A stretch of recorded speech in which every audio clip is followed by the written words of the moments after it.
لقد كرمنا بني آدم وحملناهم في البر والبحر ورزقناهم من الطيبات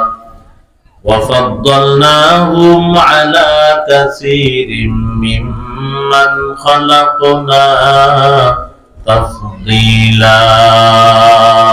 देखो जाको आम में ऐ मोहतरम देखो जाको आम में ऐ मोहतरम मुस्तफा की उम्मती खैरुल उमम আল্লাহ বলেন ওয়ালাকাদ কাররামনা বানি আদম আমি আল্লাহ অবশ্যই বনি আদমকে সম্মান দিয়ে সম্মানিত করেই বানাইছি তাদের সম্মান তাদের দাম তাদের মূল্য কেমন রাসূল তাদের ইজ্জত সম্মান মূল্য বুঝাইতে গিয়া বলেন বনি আদমের ভিতরে যারা দ্বীন শিক্ষার জন্য ইলম শিক্ষা করার জন্য ঘর থেকে বের হয়ে যাবে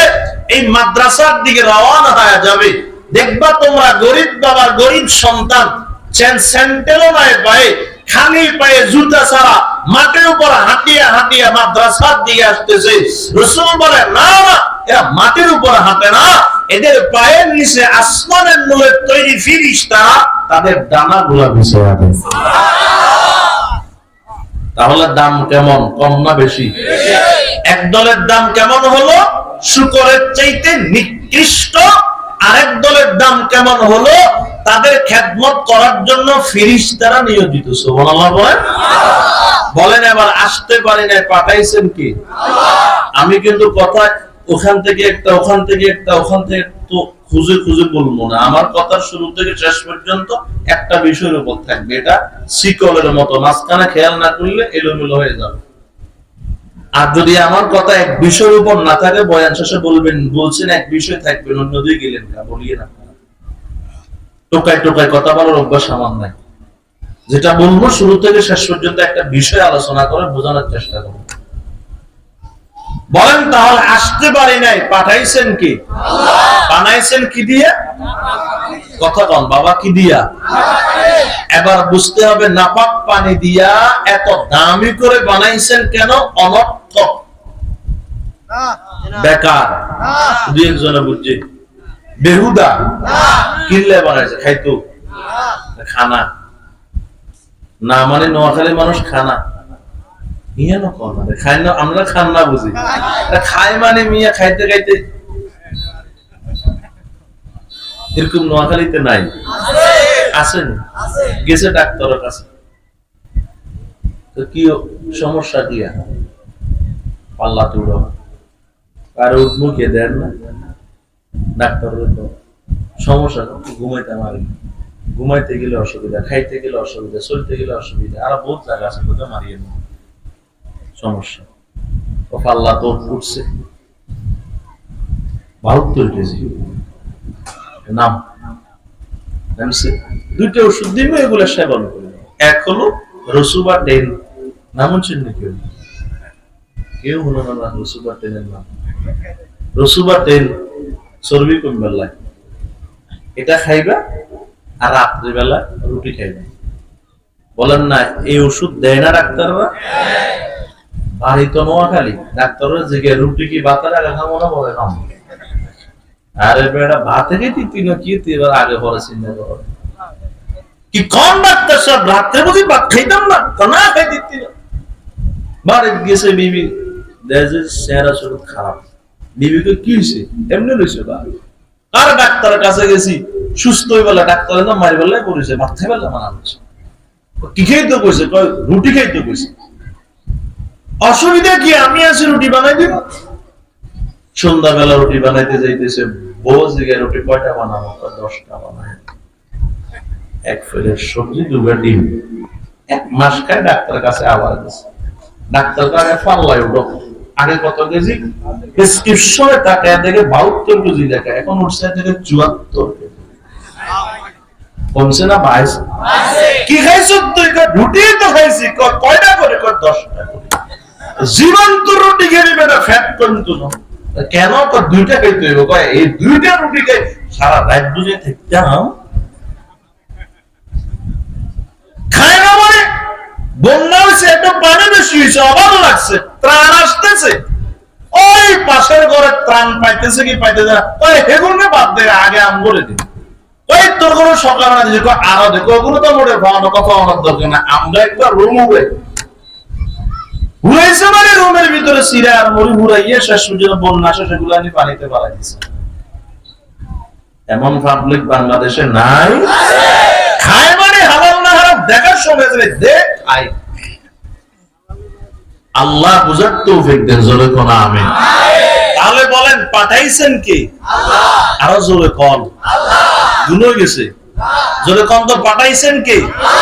বানাইছেন কি দিয়া? এবার বুঝতে হবে অনর্থক বানাইছেন। আল্লাহ বলেন আফাহাসিবতুম আন্নামা খালাকনাকুম আবাসা أفحسبتم أنما خلقناكم عبثا وأنكم إلينا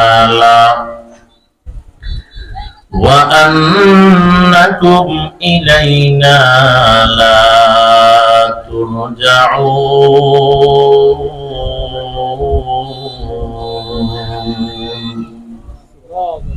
الله شرم আছে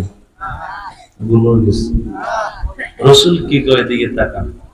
কোন বান্দা যদি জমিনে বসে সুবহানাল্লাহ আলহামদুলিল্লাহ আল্লাহু আকবার বলে, কে কয়? আর রাসূল কয়। এমনি বলার সাথে সাথে একটা ফেরেশতা জমিনের তুল আসমানের মধ্যে দৌড়ানো শুরু করে দেয়, সুবহানাল্লাহ। আরেকগে আসলে তো নিচের মধ্যে নামা শুরু করে দেয়, একজন আরেকজন ক্রস করে, বুঝেননি? ক্রস করে উপরের তুল জিজ্ঞাসা আছে না, আমি এই জিজ্ঞাসা নিচে তেরে কম তো নাই হলে ওই মাহফিলে গিয়ে সুবহানাল্লাহ কইছে আলহামদুলিল্লাহ আল্লাহু আকবার করে সওয়াব লই উপরে যাইয়ে, আমনে কই যান পারে যে বেটা সব লোক উপরে যাবে, এই বেটারে যে আল্লাহ মাফ করে দিয়েছে ওই সুসংবাদ নয় জমিনে যাইয়ে। আল্লাহু আকবার বলে গুনাহ না সওয়াব? সওয়াবের দরকার নাই, আমনে বলেন তো আল্লাহু আকবার, আরো জোরে কইতে হবে আল্লাহু আকবার। أفحسبتم أنما خلقناكم عبثا وأنكم إلينا لا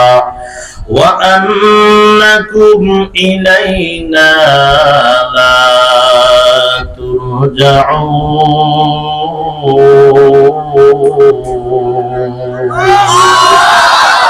আল্লাহ বলেন বান্দা একথা কখনোই ধারণা করিও না আমি আল্লাহ তোমাকে দুনিয়ার জমিনে অনর্থক পাঠাইলাম। এই বান্দা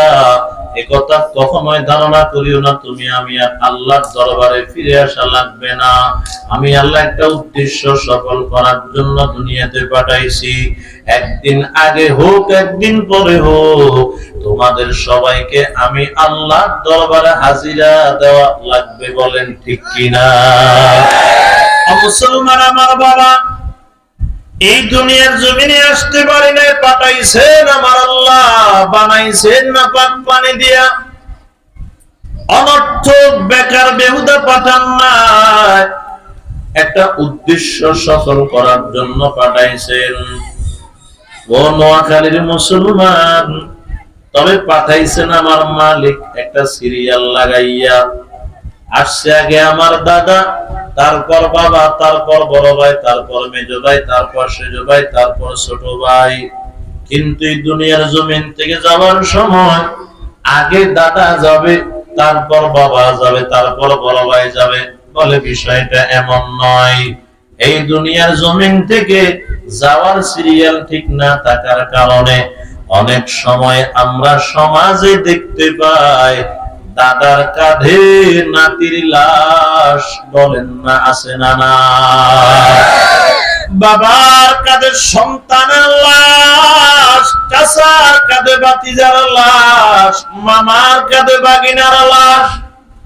উস্তাদের কাঁধে ছাত্রের লাশ, বড় ভাইয়ের কাঁধে ছোট ভাইয়ের লাশ, স্বামীর কাঁধে স্ত্রীর লাশ। কি বুঝা গেল বাবা? আসার একটা সিরিয়াল আছে, যাওয়ার কোন সিরিয়াল